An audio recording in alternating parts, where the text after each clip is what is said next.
आगामी लोकसभा चुनाव में बीजेपी की निगाहें उन सीटों पर है जहां बीते चुनाव में भाजपा तीसरे और चौथे स्थान पर रही थी। पार्टी की योजना इन सीटों पर जल्द से जल्द उम्मीदवार घोषित करने की है। इसी क्रम में ऐसी 160 सीटों पर भावी रणनीति और उम्मीदवारों के नाम पर विमर्श करने के लिए गृह मंत्री अमित शाह 1 सितंबर को बैठक करेंगे। बीजेपी सूत्रों ने बताया कि पार्टी बीते साल से ही कमजोर सीटों का लगातार अध्ययन कर रही है। पार्टी की रणनीति कमजोर सीटों पर जल्द उम्मीदवार घोषित करने के साथ ही उन 40 सीटों पर भी उम्मीदवारों का नाम तय करने की है जिन सीटों पर विपक्ष के दिग्गज उम्मीदवार चुनाव लड़ते हैं। ये 40 सीटें भी कमजोर प्रदर्शन वाली सीटों में शामिल है जिन्हें पार्टी ने सी और डी श्रेणी की सीटें घोषित की है। पार्टी की योजना विपक्ष के दिग्गज नेताओं के खिलाफ ऐसे उम्मीदवार उतारने की है जिससे संबंधित सीट से जुड़े विपक्ष के नेता को परेशानी हो। इस क्रम में पार्टी इन सीटों पर सबसे पहले सामाजिक समीकरण के दायरे में फिट रहने वाले नेताओं को मैदान में उतारेगी। इसके अलावा विपक्ष के दिग्गज नेताओं को घेरने के लिए विभिन्न क्षेत्रों की नामी हस्तियों को मैदान में उतारा जाएगा।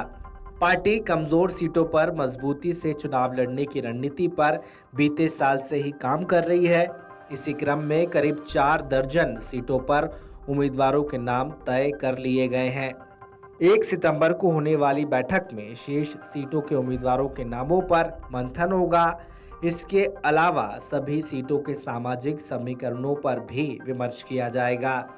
वहीं सत्तारूढ़ एनडीए से मुकाबले की तैयारी में जुटे विपक्षी गठबंधन इंडिया ने एक सीट एक उम्मीदवार के फॉर्मूले के तहत 450 लोकसभा सीटों का चयन किया है।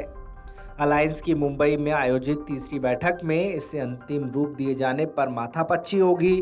विपक्ष की कोशिश इसी बैठक में अलायंस का अध्यक्ष, संयोजक और 5 सह संयोजक तय करने के साथ अलायंस का विस्तार करने की भी है। सब कुछ ठीक रहा तो सितंबर से ही अलग अलग राज्यों में संयुक्त रैलियों की शुरुआत करने की योजना है।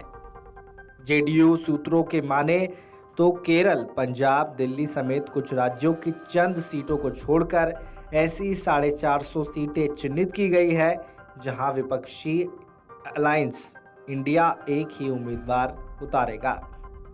इसके मसौदे पर 2 दिवसीय बैठक में फैसला होगा। जिन सीट विशेष पर अनिर्णय की स्थिति होगी उसे बाद में सुलझाने की उम्मीद है। पार्टी के झंडा लोगों पर पहले ही करीब करीब आम सहमति है। अलायंस इसके लिए बिना अशोक चक्र के राष्ट्रीय ध्वज के सभी रंगों वाला झंडा इस्तेमाल करेगा। सामाजिक न्याय को मुख्य मुद्दा बनाने की तैयारी है। इंडिया की योजना मोदी सरकार को सामाजिक न्याय के मुद्दे पर घेरने की है। इसके लिए जाति जनगणना को मुख्य मुद्दा बनाने की तैयारी है। इसके बाद बेरोजगारी, महंगाई और सामाजिक ताना बाना बिखेरने जैसे मुद्दे को उठाने की है। Video desk amarujala.com। Amar Ujala अब आपके टीवी पर भी।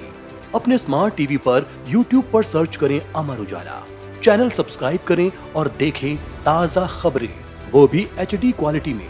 और हाँ, बेल आइकन दबाना ना भूलें ताकि हर खबर हो आपके घर।